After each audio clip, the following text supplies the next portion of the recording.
To Vincent Makori, who's attending currently the G20 Summit in Pittsburgh, Pennsylvania, and he's standing by with some information about what's going on today. Hello, Vincent. Yes, hello, Demieke. Today pretty much is the arrival of leaders at the G8 Summit at Pittsburgh. So that is basically what's happening the whole of today.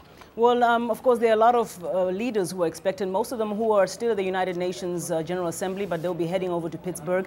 Now, among this group of 20, which is the world's leading rich and developing nations, is South Africa. Can you give us a sense of what South Africa's role is in there? Yes, South Africa, I spoke to the ambassador of South Africa to Washington, D.C., Weliland Lapo, and they said they feel a sense of heavy responsibility, knowing that they are being observed as representing the whole continent. But then they, as all the other developing countries, of course, want to see that the G8 leaders focus on issues that affect Africa, how to, for instance, prevent Africa from being affected by the global financial crisis that has hit the Western powerful nations, but also issues of climate change, because Africa is one of the areas that has been most affected by climate change, and most activists want to see that the G8 leaders focus on how do you cut carbon emissions so that Africa can be protected from the impact of global climate change. Now, Vincent, this particular year, there are also two African editions. That's Egypt and Nepal being represented by Ethiopia. Exactly. Ethiopia is representing Nepal, and Egypt has been invited as the other African nation to attend this meeting here in Pittsburgh.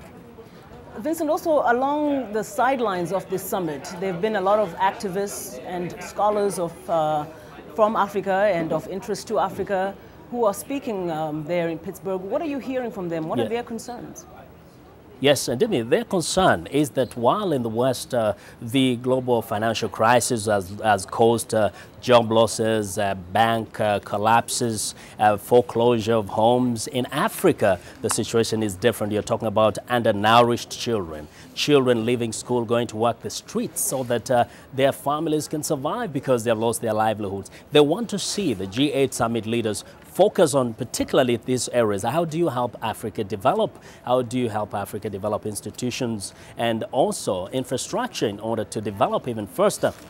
And one of the major concerns they have is that Africa is not being included in the global economic system. They want Africa to be part of the global system, and therefore they want more inclusion rather than protectionism, which they see as actually stifling economic growth in Africa. The other big question, of course, is climate change, and activists here, in fact, have been protesting against climate change, seeing the most powerful industrial nations as being the major culprits in emission of carbon gases, whereas Africa, which has not produced any significant carbon gases, has been most affected by climate change. So they want to see a clear statement on how these nations are going to address these issues for the benefit of Africa.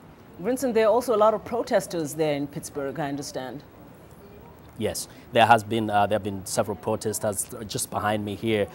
Protesters yesterday in the morning were actually unfurling banners on the bridges saying climate change. I mean, bringing attention to the issue of climate change and accusing the powerful nations of the world of not doing enough to protect particularly the weaker economies, the poorer nations. So there have been protests, all over the city, but today is like a barricaded city. Coming in here, you see only police and soldiers just making sure that there is peace. But there have been lots and lots of demonstrations against the richest countries of the world. Makori, we're going to have you back here, of course, tomorrow. So give us an update of what are we going to expect for tomorrow? Yes, tomorrow the leaders essentially begin their meeting here. There will be a plenary session in the morning and another one in the afternoon. It is expected that they will focus their attention on how to prevent any other financial crisis in the future. And for those from Africa, they hope they'll hear a message about how they will help Africa protect itself from getting the impact of that financial crisis, which in the first place they did not help create, and how to make sure that in the future Africa is part of the global economy. Wonderful. Vincent Makori, well, we really look forward to hearing more from you. It was good to see you. You look great out there with that beautiful landscape behind you. All right, Makori. Thank you, Demi. I look forward to seeing you. Thank you so much.